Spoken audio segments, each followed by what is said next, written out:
Hi everybody, today I'm going to cover graphs of rational functions. So I wrote this as part 1, thinking sometimes you need to see a bunch of different types of rational functions being graphed, but I wanted you to be able to watch multiple videos, that way you're not stuck watching a really long one. So if you want to see more after this one, check out part 2. So some important notes about asymptotes before we get started. First, you can never cross a vertical asymptote. What we're really thinking here is that x value is not in the domain of the function, so we don't want to connect to that value. You can cross a horizontal asymptote. It's the end behavior of the functions. So in between, we can cross that horizontal asymptote. It's just at the end, it follows this line. So when we go to graph a rational function, we are going to start by finding vertical asymptotes, horizontal asymptote, holes in the graph, the x-intercept and the y-intercept. This will give us kind of a good outline of what the graph's going to look like, and then we'll connect the dots. Asymptotes give us a lot of guidance. So vertical asymptotes, when we get close to them, we know that the function's either going up to infinity or down to negative infinity. And then horizontal asymptotes, we know on the right and the left, the graph's going to follow that asymptote. Again, the best way to see that is just to do some examples. So I'm going to start with x plus 3 over x minus 2. The vertical asymptote comes from the denominator. X minus 2 is equal to 0 when x is equal to 2. The horizontal asymptote, remember that comes from looking at powers. So I have x over x, which just gives me y equals 1. I don't have any hole. A hole will show up when I cancel something out of the numerator and the denominator at the same time, so we're just going to write the word none. The x-intercept comes from looking at the numerator, so x plus 3 and setting it equal to 0. This gives me x equals negative 3. I like to write that as a point, negative 3, 0, to just overemphasize what we found there. Y-intercept you get from plugging in 0 into the function. So I have 0 plus 3 over 0 minus 2. That gives me negative 3 over 2. And again, let's write that as a point. So now that we have all of our basics, let's put that over on the graph. So let's start with x equals 2. So over at 1, 2, I'm going to put a dashed line. So we do dashes for asymptotes because they are not part of the function. They're just like little helpers. Horizontal asymptote at 1, I put another dash line. I have an x-intercept at negative 3, so 1, 2, 3. And then a y-intercept at 0, negative 3 halves. So between negative 1 and negative 2. Right, so now this is a game of connecting the dots.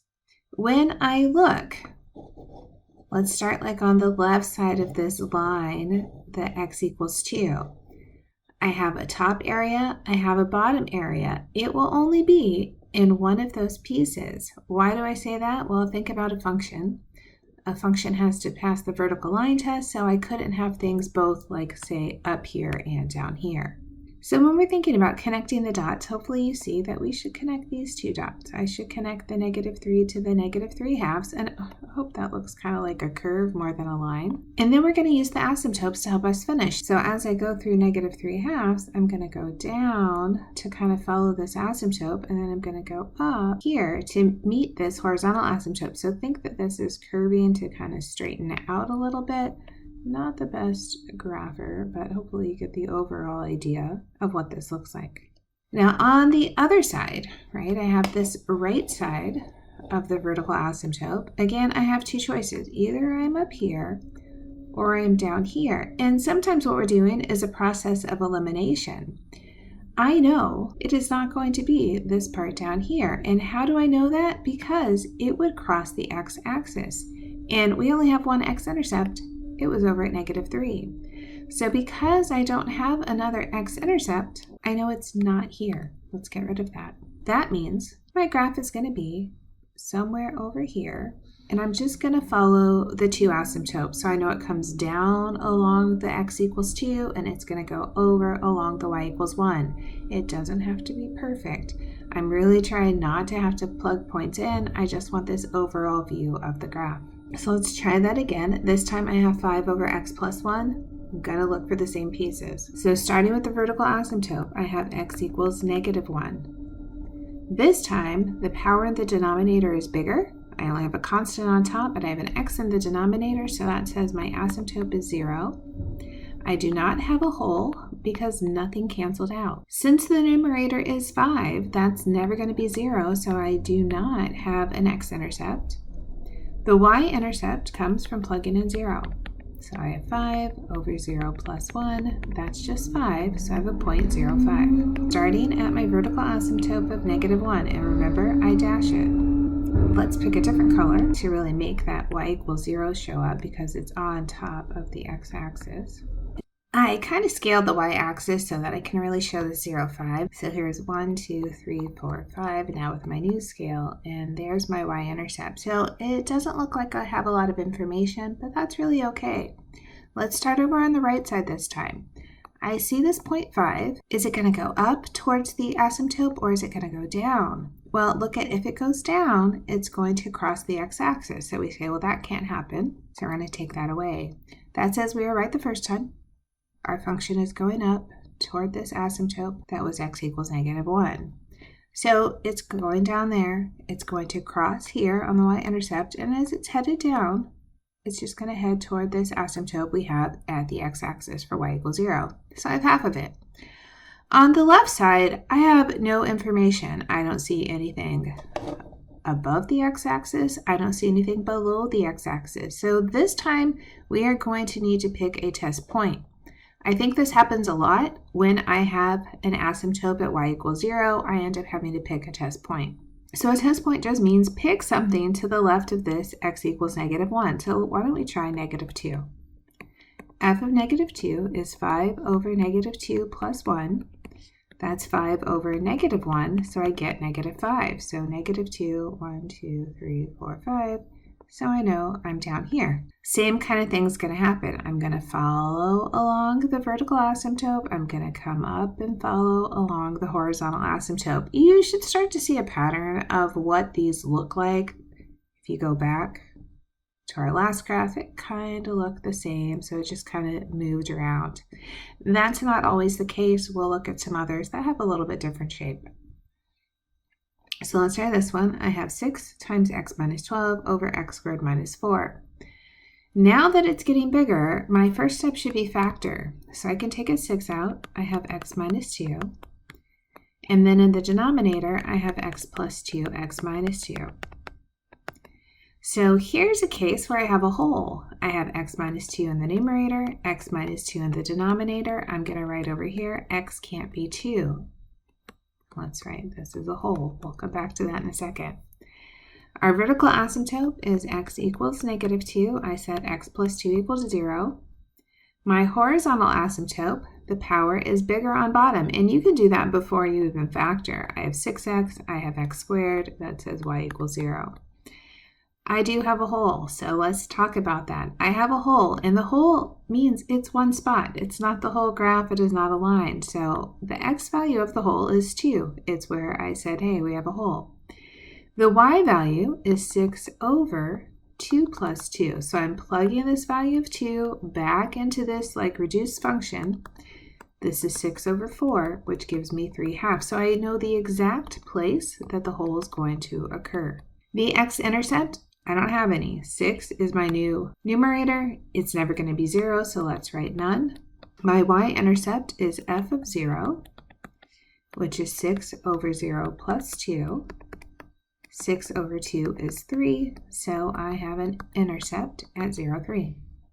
All right, so now we're ready to put this all on the graph. Let's start with x = -2. We have this dashed line. Then I have a dashed line for y = 0. I have a whole at 2, 3/2, so over at 2, up 1.5, I'm going to put an open circle for my whole. No x-intercept, but I do have a y-intercept at 0, 3. So we're back to connect the dots. So when we're connecting the dots, I treat the whole kind of like a part of the graph that it was coming down to the whole, it kind of skipped over, and it's going to continue down until I get to the asymptote, and then it's going to go up on the other side. When I come over to the left, this looks like what we had in the last example, as I might need to pick a test point. So remember this was -2, so maybe I put in -3. So f of -3. We can put that into 6 over x plus 2. Remember, we had that kind of reduced form that we did. So this is 6 over negative 3 plus 2. This is 6 over negative 1, so I get negative 6. 1, 2, 3, 4, 5. We'll just kind of make it way down here at 6. What does that show me? It shows me it's in this bottom part of the graph. So as I'm coming along the asymptote, I'm going to pick up that point, pretend that looks like a curve. So we have a similar shape to the last two with this new addition of we have a hole, right? So there's this little bump in the road. I kind of think of it like a pothole. So we say this place doesn't exist, but everything else kind of does. So we'll try one more in this video and come back to the other video if you want to see even more. I made this one a little bit bigger. X squared minus 3x minus 10 over x squared minus x minus 2. Start by factoring. So I have x minus 5, x plus 2. I have x minus 2 and x plus 1. Nothing cancels out, so no holes this time. Let's go ahead and write that now. Vertical asymptotes, I have 2. I have x equals 2. I have x equals negative 1. Horizontal asymptote, the powers are the same. So I have y equals 1. The x-intercept, this time I have 2. From the numerator, I can see when x is 5, I have 5, 0. And when x is negative 2, I get negative 2, 0. So 2 x-intercepts, that's new for us. And then the y-intercept says plug in 0.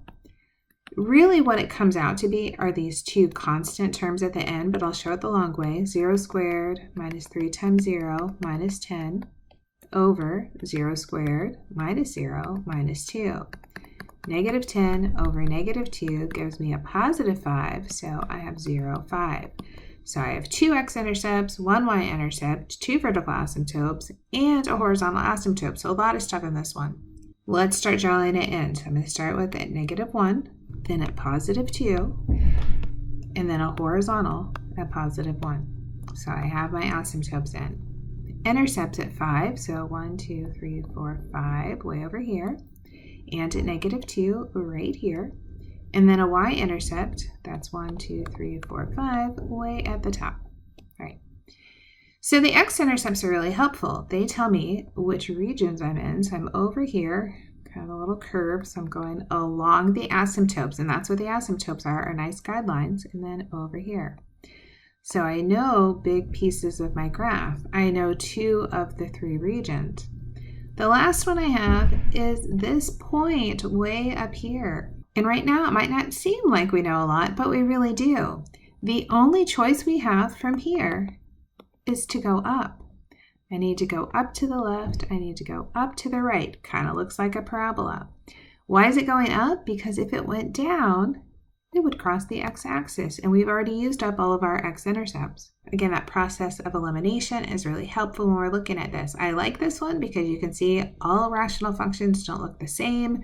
They do have changes that they'll go through as they get a little bit bigger. So again, I'll make another video. That way you have more examples to look at, but I hope this was a good start.